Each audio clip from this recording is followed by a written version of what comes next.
Thank you very much. And yeah, just before I begin, I'd like to start as ever by thanking the organisers of the conference today. Yeah, I heard it's a record-breaking year, I think. It's really always a fabulous event at PyCon Ireland, and so yeah, we've got a lot to be very pleased about today. So yeah, with that in mind, let's crack on. So like we say, this talk is Who Does Python Trust and Why? Or Exploring Trust, Security and Modern Python.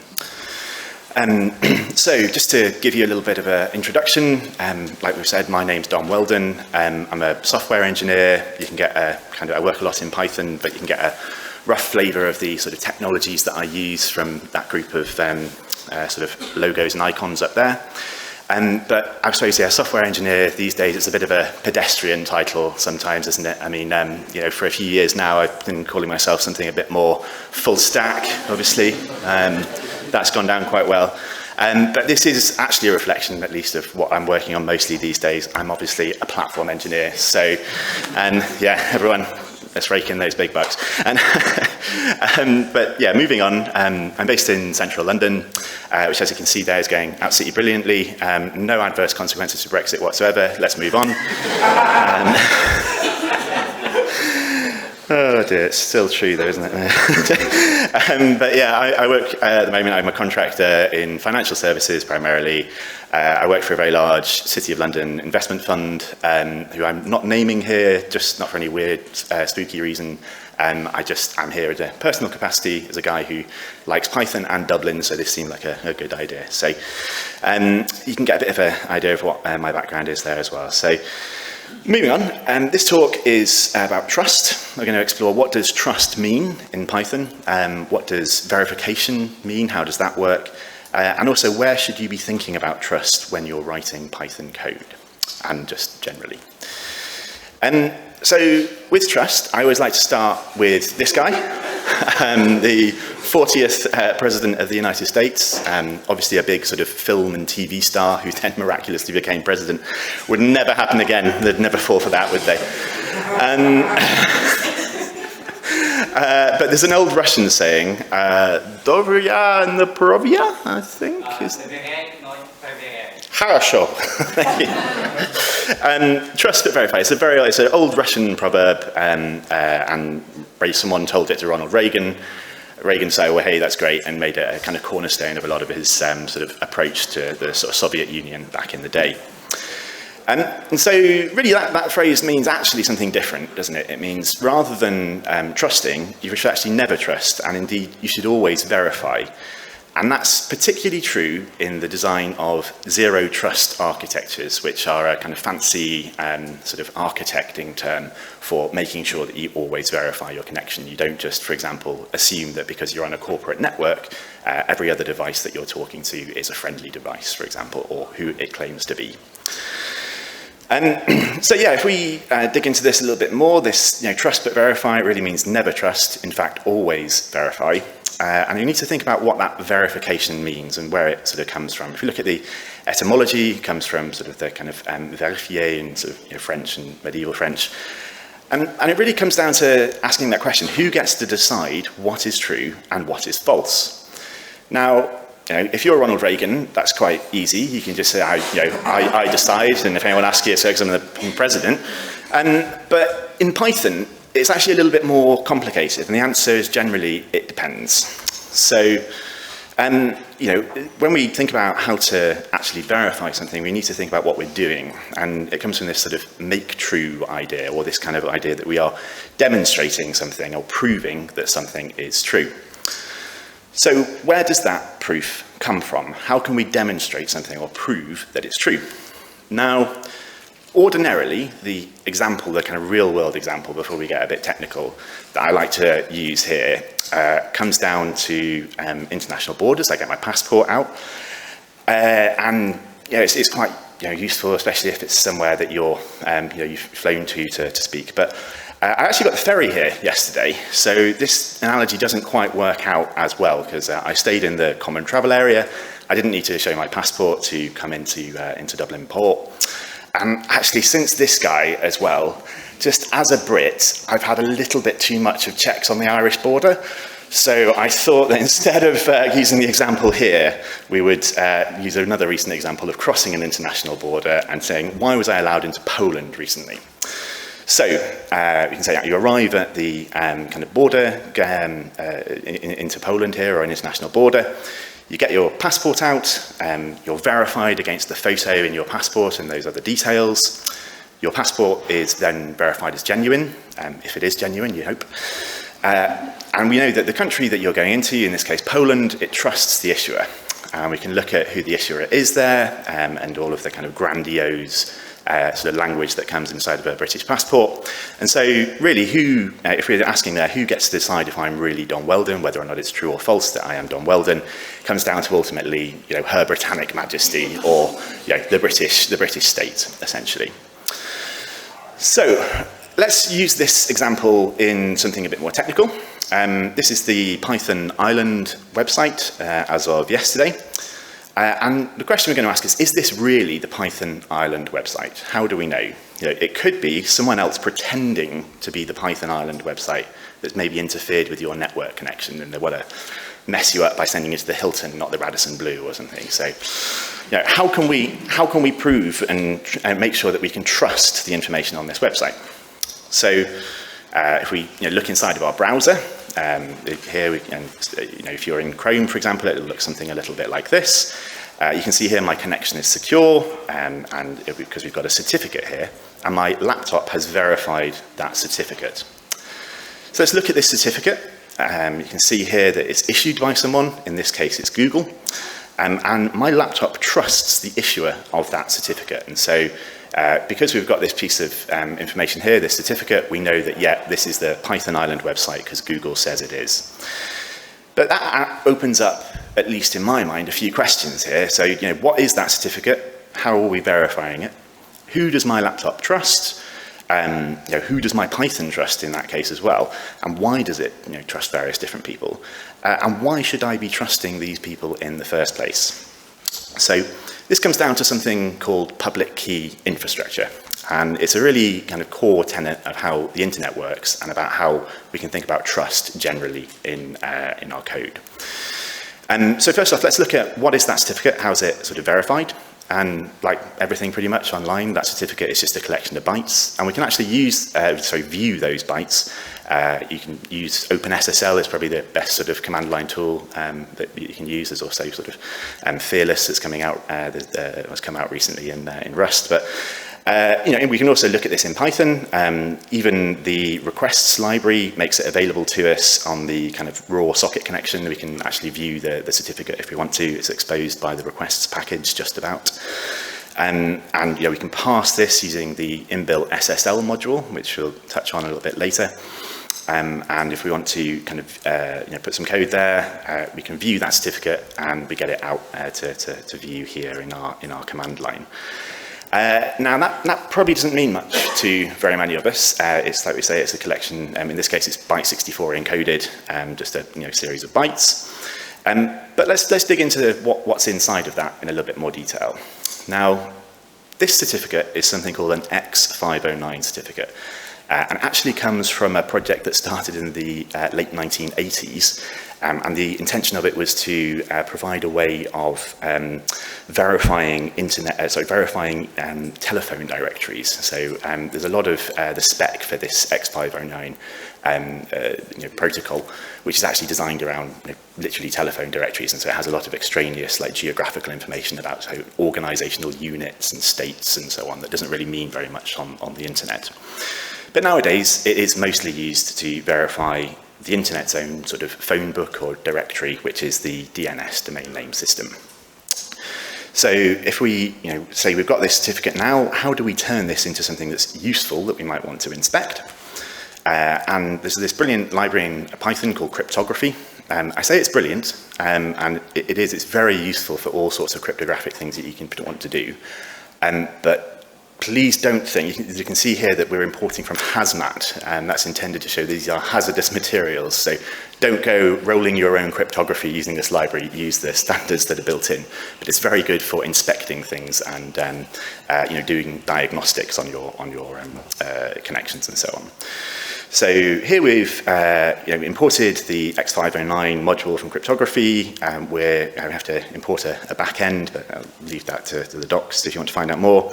And we've loaded this X509 certificate, and in fact we can view some details of it. And here I've used, has anyone come across Rich? The textualized Rich library, brilliant library for making little command line tools and showing data quite nicely and so on by a dev in I think Edinburgh called Will McGugan. So check it out if you're not using it already.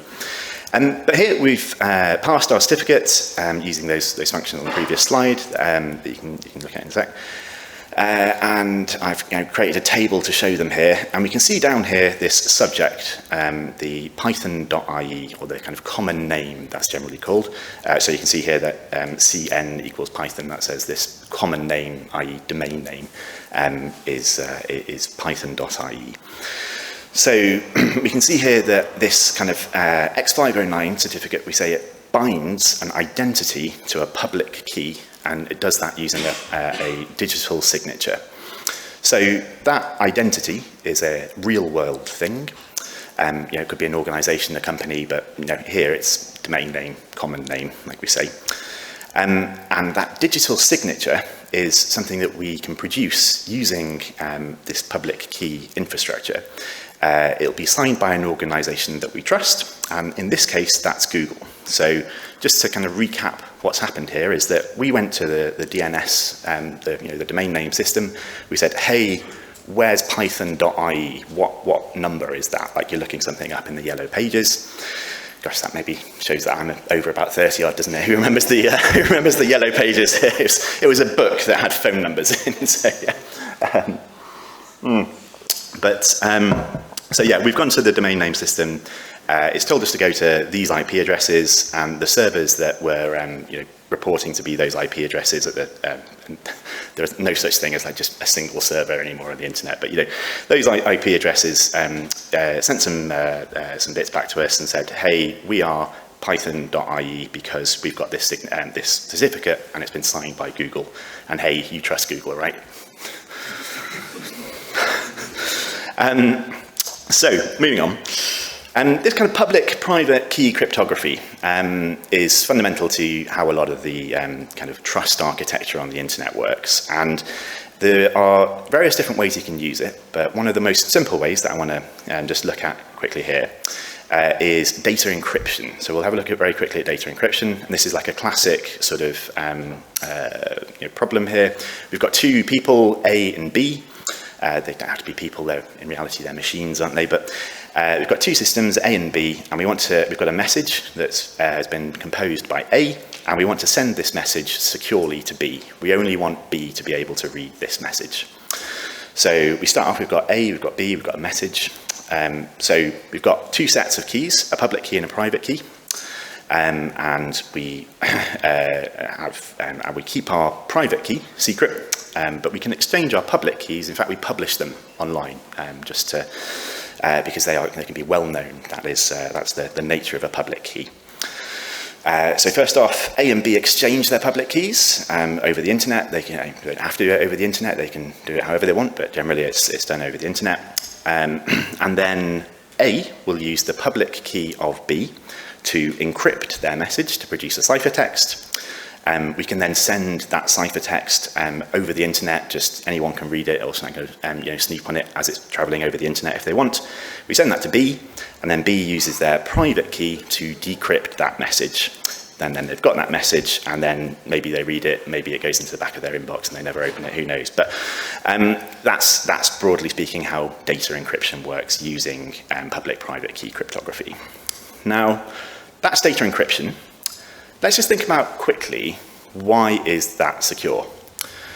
Well, it's because we use these things, keys. And so what's a key? Well, generally, a key is just a piece of information that only some people know. So, in the real world, you get physical keys. It's a geometric shape. If you come to a lock, you don't know what geometric shape opens that lock, but the person that's got the key, they probably don't know it, but they've got a reference for it and they can put it in the lock. If someone else knows that shape, they can get into that lock as well. So it's a piece of information that only some people know. And in cryptography, it's the same. These keys are numbers, but we're exchanging some numbers and we're not exchanging others. And so these keys are numbers that have defined relationships to some other numbers. And these relationships are easy to calculate, but very hard to guess.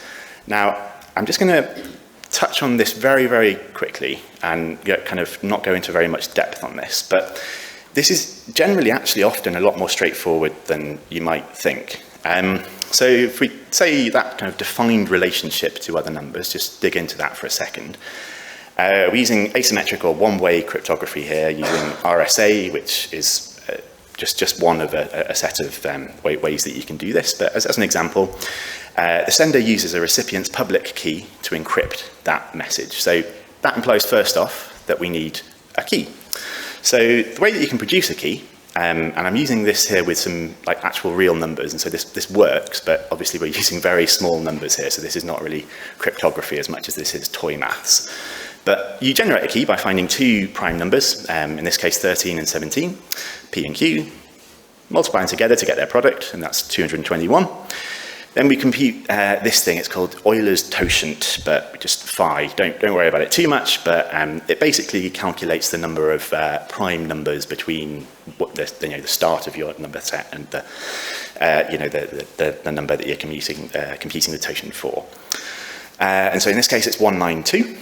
And then we choose one of those numbers to be something we're going to call an exponent here, E. And that's, here I'm choosing 5. And then that public key is just that product of those two prime numbers and that exponent that you've chosen, E and N. So then let's imagine we've got a message, and your message is going to be a number because it's just a collection of bytes at the end of the day, ones and zeros. In this case, it's 42 because I've just chosen a number that works. And then to get our ciphertext, so that's C, here we put our message to the power of E modulo N. So the result of that, we get the modulus of it for N. And in that case, this number comes out as 9. Okay, so that's how we encrypt a message. When you encrypt something using RSA and a public key on your laptop, that's what you're doing. So, and sorry, I could have used these helpful little pointers to explain it inside there. So, just to kind of explain that there again, we compute the totient, we choose an exponent, and we encrypt our message using this public key, and we get the ciphertext at the bottom there. Now, I said that we have that defined relationship to other numbers. We use this is where the private key comes in. So we use something called the modular inverse. This is a very inefficient algorithm to find it, but it works for this particular context. And so here we're computing our private key. In this case, it's called D. Using this modular inverse, and to do that we need the exponent that we chose before, and that number phi n, that totient. And we generate our private key, which in this case we refer to as Dn. So my private key here is 77 and 221. So then we take our encrypted message, and then we do a similar operation. That's putting the encrypted message to the power of our private key, modulo n. And we get our number back, 42 in this case. That's how we can kind of take that number and get it back.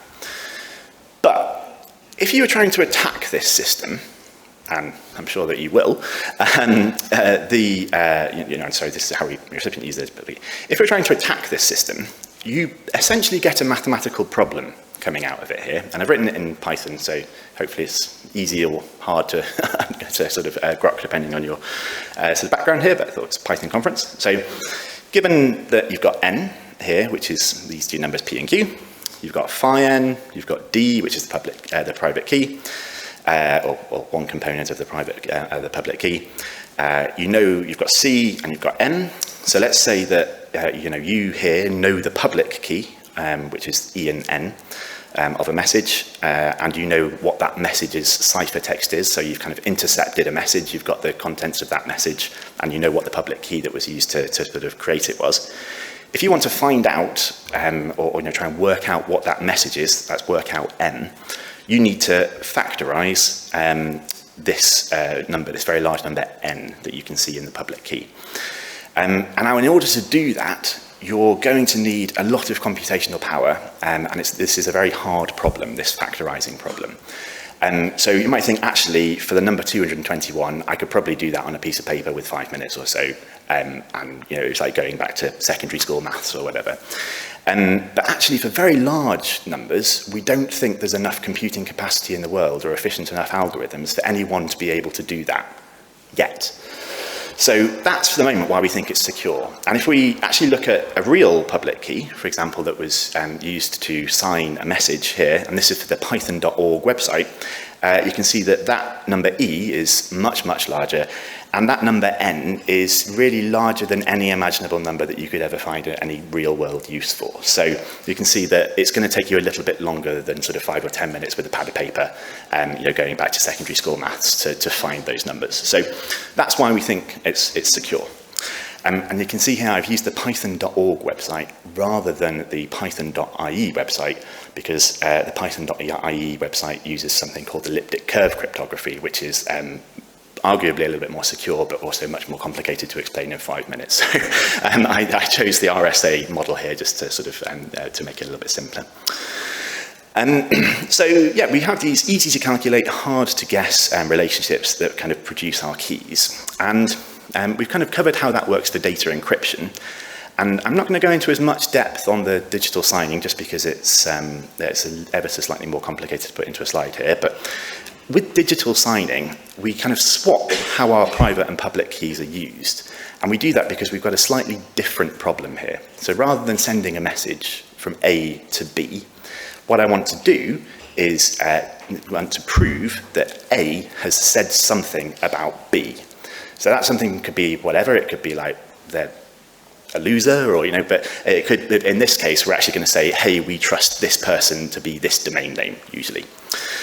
So how do we do that? Well, we've got our private and public keys for A and B, and then we get B to produce a document that contains their public key and various claims that they want us to sort of verify.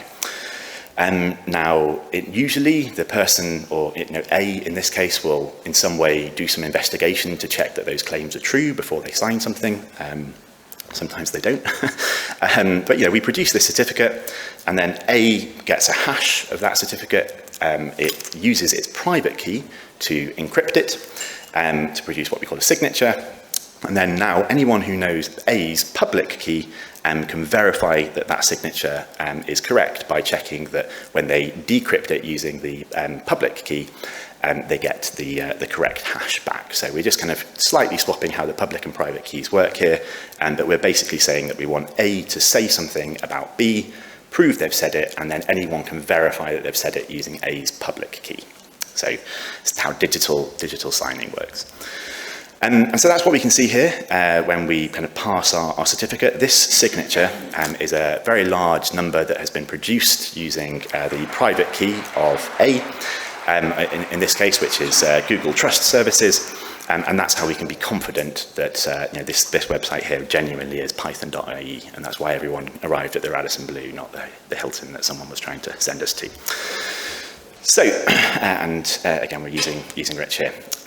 So we know now that we've got a certificate that is proving that that this is the python.ie website, and that Google has said, yep, this is legit. But my laptop, therefore, must trust the issuer of that certificate, right? And so it has to have essentially some numbers, some very large numbers, some public keys on it that say, hey, go and trust these people, but not these people. So how does my laptop know those numbers? How does it know who to trust? Well, broadly speaking, the answer is quite simple. There are a group of organizations called certificate authorities, some of them better than others, on the internet, and our operating systems, in this case, Ubuntu Linux, through Debian and various other organizations. They keep track of public keys for certificate authorities, and they're kind of distributed through our operating systems. Certificate authorities also perform a bunch of other functions. There are these things called revocation lists that are regularly checked. So if someone says, actually, this certificate has been poisoned, someone is using it maliciously, we can revoke that certificate. And they form a really important part of the internet's public key infrastructure. And there are various industry sort of standards and sort of checks that are put on them. And this is everything from the kind of encryption and sort of security practices they use to literally how far apart or away the guards at particular data centers can be from doors and how they all look and various things. It goes into quite a lot of detail with like the Certificate Authority Consortium. But that's our system trust store, right? So that's, my laptop gets regular updates from Ubuntu that says, hey, these certificates are good, these certificates are bad, etc., etc. That's maintained by the operating system and it works at my system level. But Python works a little bit differently. So first off, Python, well, CPython we're talking about here, is very tightly coupled to that OpenSSL package that I mentioned earlier, which is the kind of de facto way that a lot of Linux systems work with public key infrastructure. And Linux distros, brilliant as they are, ship with trust stores that support OpenSSL. So does Mac, that supports SSL because it's sensible and sane and a good thing to do. Mac and Windows don't ship with these OpenSSL trust stores, which causes us problems, really. If we want to have one way of working with SSL and public key infrastructure in Python, we can't do that because we need something that supports SSL. So where does Python instead get its trust store from? And presume anyone know that? No. Well, at the moment, it's this thing. It's certifi. Has anyone seen this package when they're doing like UV update or see that kind of thing? Yeah. So this package, certifi, never pin it, always update it to the most modern and most recent version that you can have, like 17 hours ago. That's probably good. This package, this package just contains a bunch of certificates from the Mozilla Certificate Authority. So we say, hey, big open source organization Mozilla, we'll take your certificates and we'll use them in Python. Thank you very much. However, that does open up a few problems here, partly because we're on PyPI. We're using PyPI as a distribution channel for certificates, and I'm sure if you have seen any of the news about typo squatting attacks and various other things, like that's maybe a bit dodge. And we're not using your system's default trust store either, which causes a bunch of other problems that we'll come to in a second. And so, actually thinking of those other problems, the question I asked before was, is this the Python Ireland website, or could it be someone else pretending to be the Python Ireland website? And that might sound far-fetched, but has anyone here worked in a corporate organization with a proxy? Yes. So what happens in this particular scenario is that actually this is not my corporate laptop, by the way, just to point out. What happens in this particular scenario is that rather than it being your laptop going directly to your remote host, so those IP addresses that we looked up earlier, actually all of our HTTP requests get sent to this proxy server that might be run by your company, it might be run by a hostile government organization, your government, some other organization, who knows. But all requests are sent there. The proxy inspects the request and decides whether or not to pass it on. So that means that you've got your secure between your laptop and your proxy, but then the proxy reads everything that you're sending to the proxy. And if it decides to send that request onto the remote connection, you get the remote host sends a response back to the proxy, and that's signed by its own certificate authority that Python will trust because it's in certifi. But then the proxy, on its connection back to you, is going to use its own private key to sign that particular request. Or that particular connection, and so your Python isn't going to like it, and you're going to get an error that looks something a little bit like this, which you probably have seen before many a time. So typically when you get an error like this, you can do one of several things. If you're sensible, you will provide the certificate for your proxy using that requests CA bundle argument, for example, or you can specify it explicitly using keyword arguments. But often, and this happens way too often, people just think, hey, you know what, I can't be bothered on all this. I'm bored, I'm tired, I need to just install this package. And so I'm sure that if you look in some code that you've seen, you will have seen this verify equals false. Just don't verify the SSL. Life's too short, whatever. Don't do that. That is terrible. And not just because, you're turning off an essential security feature, which, if you want to write secure, auditable code that does real world things, then you should care about security. And just, you open yourself up to so many attacks and, headaches that can come later on. So never, ever, ever do this as one way. Always provide your certificate or set an environment variable that in some way make sure that you're doing SSL properly. But actually, this is kind of a deeper problem, isn't it, with Python generally? I'm managing certificates here at the developer level when shipping them out through PyPI seems like probably not a great idea. Configuration errors are really common, and it's just so tempting to turn off verification because it's a bit of a pain, really. And so hopefully that will change soon. So there's this new project, not new, it's a few years old now, called TrustStore. So it has emerged in recent years to provide integration between your system's your system's TrustStore.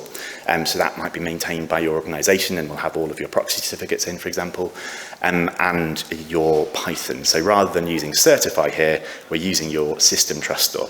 It works with Python 3.10 plus when there are a lot of changes inside of the SSL package to standard library package to do with how secure SSL contexts are created and managed. But yeah, use TrustStore. It's very straightforward. For example, if you're working with requests here, you simply import TrustStore, inject into all the SSL, and from now on, everything will just work hunky-dory. And actually, it gets even simpler than that sometimes. If you're working, for example, this would be TrustStore and pip. Previous versions of pip used certifi, whereas now TrustStore is used by default if you've got a recent enough version as of July 24. So yeah, just to sum up, thanks. I think trust is really fundamental to our code. It's important to understand where it comes from to develop good applications. Make sure you always know that your trust is being verified using PKI. Python's limited in how it does that at the moment. Ditch certifi, use TrustStore. So thank you very much. Yeah. It was just a question. You'd sort of made a judgment that the developers writing verify equals false was bad. Mm-hmm. Do you have any comment to make on the corporate IT department's man in the middle attacking the internet's trust system? I have every confidence in every corporate IT system. Okay, no more questions? Yeah. Dom, thank you so much. Thank you. That was Thank great. you very much.